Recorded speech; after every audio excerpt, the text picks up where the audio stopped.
Hi, Peaches. Welcome to the first episode of The Ultimate Fate. I hope you all like and enjoy the story. Third person point of view. Nisha और माया कभी दोस्त नहीं बन सकते, कभी भी नहीं, नॉट अ सिंगल चांस। ये उन दोनों के लिए एक काम बन चुका है, एक दूसरे को हेट करना।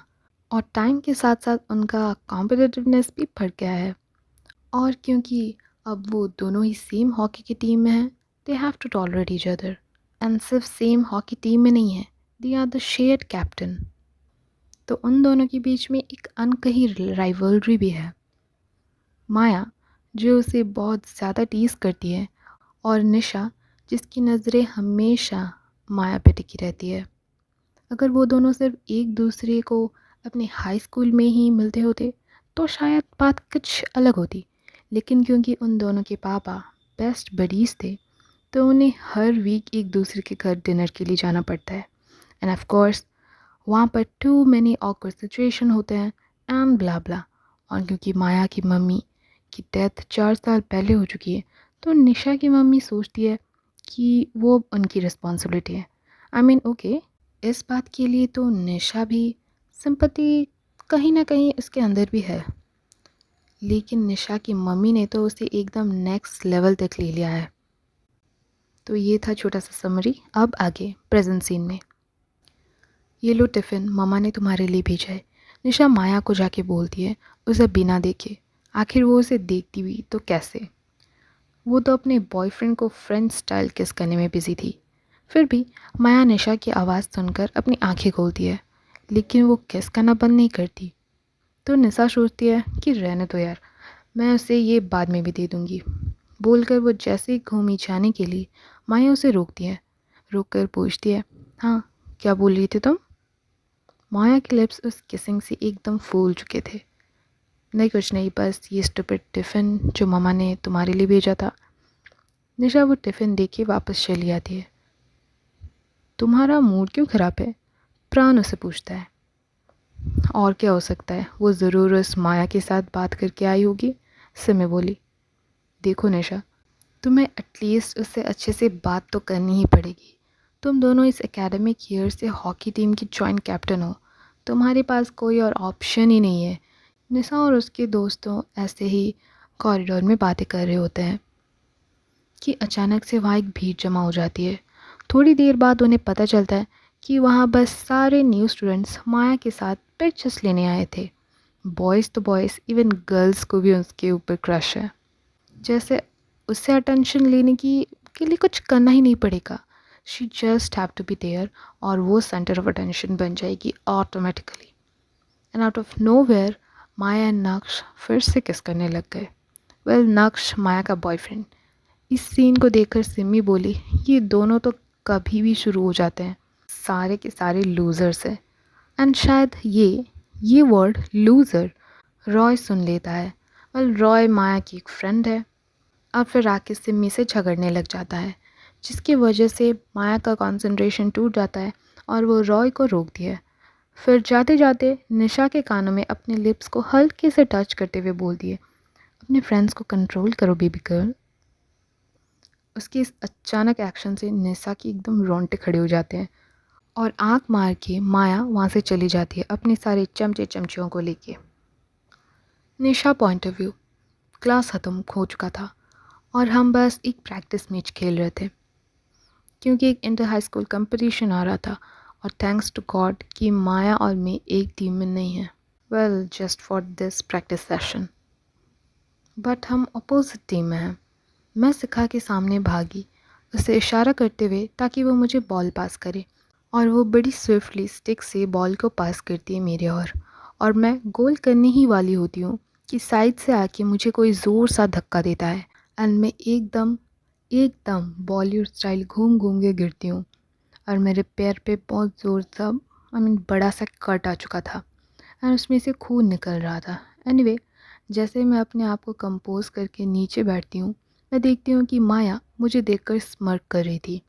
उप्स, ज़ोर से लग गई क्या?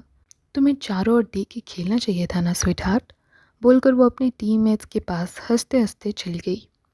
साली कमीनी, मैं उस पर चिल्लाई और अपने कपड़ों को साफ करते हुए आकर बेंच पर बैठ गई। बस सोच ही रही थी कि देखो मुझे गिरा कर कितना खुश है वो। एक ड्रॉप सा भी उसमें रिग्रेट नहीं है कि उसने मुझे जानबूझकर गिराया। You are bleeding sweetheart. एक वॉइस सुनकर मैं अपने सपनों की दुनिया से बाहर आ जाती हूँ। यस, वो और कोई नहीं, माया ही थी। शट अप, मुझे वो मत बुलाओ।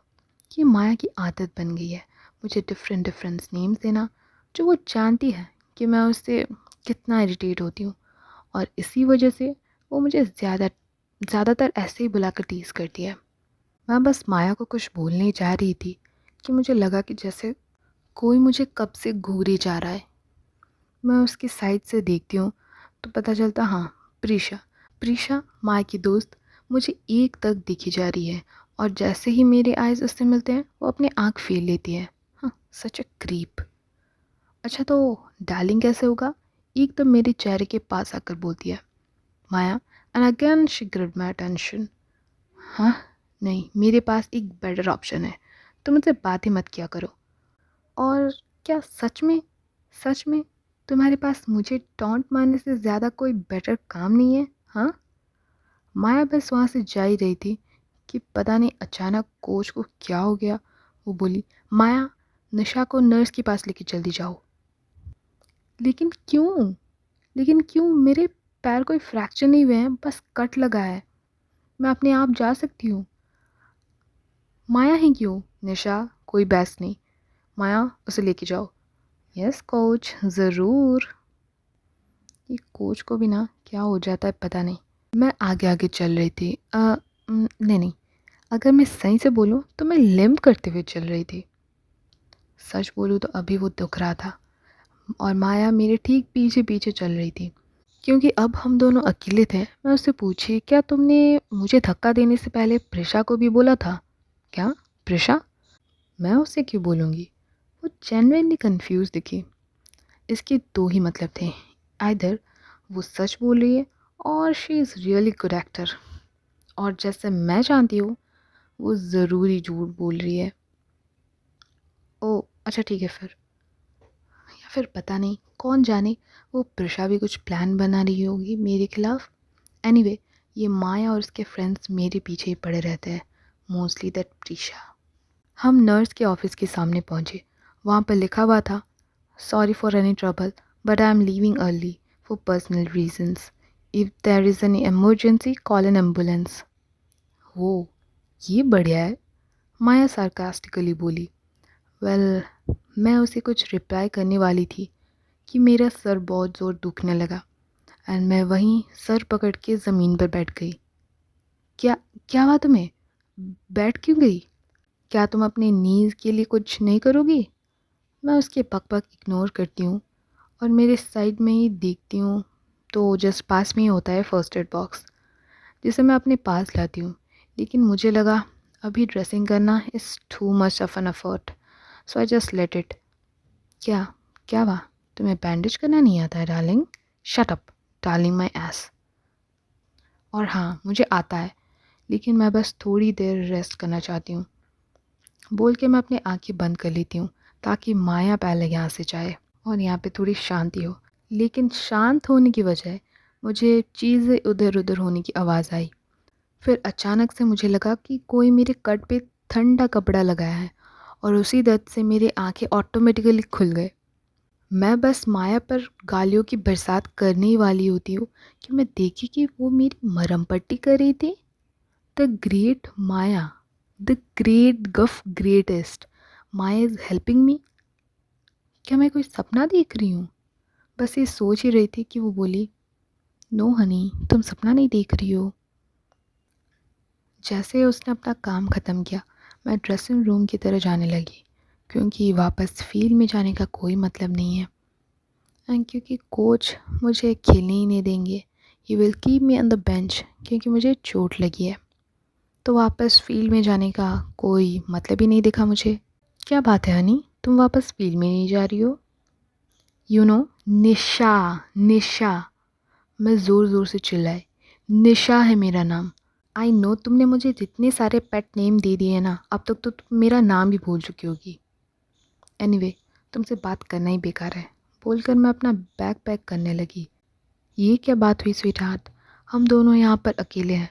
अगर तुम यहाँ से शावर लेती तो I can clean your bag. क्या बोलती हो?